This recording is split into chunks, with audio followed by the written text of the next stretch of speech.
Hey friends, welcome to the Links to Messiah podcast. My name's Rachel Kushner, and this is where we explore the Jewish roots of our faith and create family traditions that point straight to Jesus. Let's get started. Welcome back to our Shabbat table where we slow down and remember. I am so glad that you're here today, whether you're listening in the car or at home or around the table with your family. You belong here. This time is for you, for anybody who wants to remember who God is and how faithful He has always been. Today, we are continuing our series called God is a Promise Keeper, and today we are talking about a man named Abraham. Let me set the scene for you. I want you to imagine something for a moment. Imagine God asking you to pack up your house, leave everything familiar, and go somewhere new. But He doesn't tell you where yet. No address, no directions, no Google Maps, just this. Go, trust me. That is exactly what God asked Abraham to do. Let's talk about Abraham's call from God. God said to Abraham, "Go to the land I will show you." And then God made some big promises. He promised Abraham a land for his family, a family so big it would be like counting the stars, and a blessing that would bless the whole world. Now, here is something really important. God made the promise first, but the promise did not happen right away. Abraham waited. Waiting is a big part of this story. He waited for the land. He waited for a son. He waited for years and years and years. Sometimes we think if God makes a promise, that it should happen immediately. But Abraham's story teaches us something different. Waiting doesn't mean that God forgot. Waiting doesn't mean that God changed His mind. Waiting means that God is still working. If you're part of Shabbat Club, I want you to go ahead and grab that worksheet, the one that says God's promise versus Abraham's waiting. Grab that. You see all those little scrolls on the page? Some of those scrolls talk about God's promises, and some of those words are about Abraham's waiting. I want you to figure out who is who. So follow the directions and grab an orange and a blue pencil or crayon and color God's promises orange and Abraham's waiting.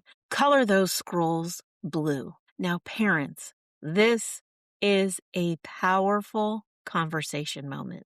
You can say, look, God promised this, but Abraham had to trust God here. Faith isn't just believing that God can do something, but faith is trusting God while we wait. One night, God took Abraham outside and He said, "Look up at the sky and count the stars if you can." God told Abraham that his family would be like those stars. That must have felt impossible. Abraham was old. He didn't have a child yet. But the Bible tells us something absolutely amazing. Abraham believed God, not because he had proof, not because he had a timeline, but because he trusted God's character. Now, I've had the privilege of teaching Bible to children locally here in my community.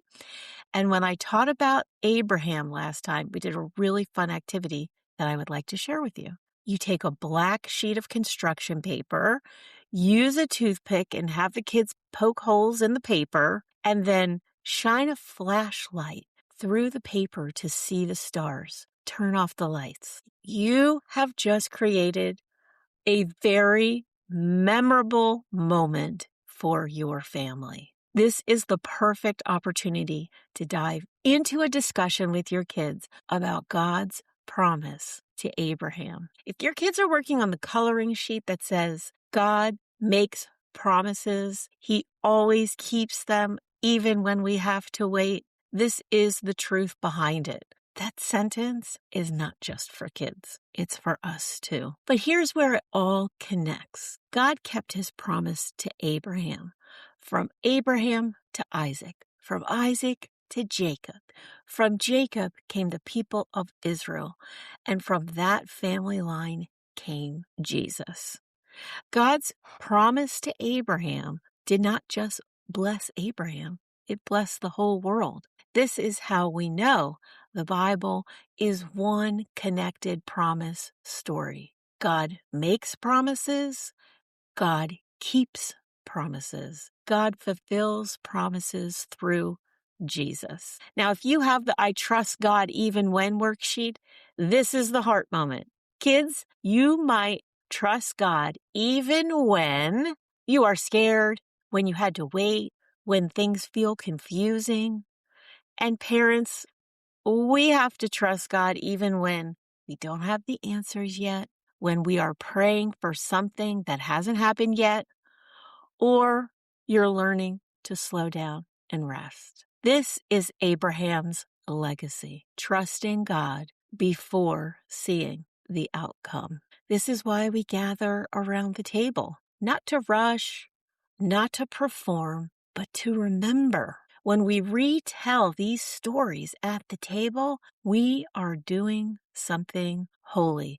We are passing faith to the next generation. If your family is loving these conversations and you want to help bring them into your weekly rhythm, that is exactly what Shabbat Club is for. Each week, Shabbat Club families receive a kid-friendly devotional, simple yet meaningful worksheets, and conversational prompts that are going to work for you around your table.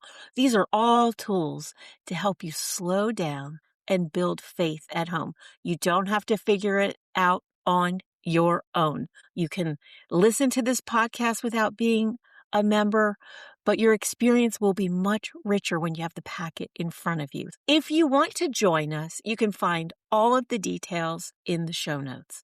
But before we go, let me leave you with this thought. Abraham did not see every promise fulfilled in his lifetime, but he trusted God enough to keep walking anyway. And that matters. Every time you sit at the table, every time you open your Bible with your kids, every time you choose to slow down instead of rush, you are doing what Abraham did. You are trusting God with the long story. Faith is not just about what happens today. It's about what we pass on. And when your children hear these stories again and again, they begin to understand that God is faithful. Waiting is part of that faith, and they are also learning that his promises are bigger than one moment. So this week, as you color and talk and wait and gather around the table, remember this: God is still writing his promise story, and your family is a part of it. Thanks for pulling up a chair at our Shabbat table. I can't wait to continue this journey with you. Come back next week. We are going to be digging into the story of Moses. Thanks for joining me today.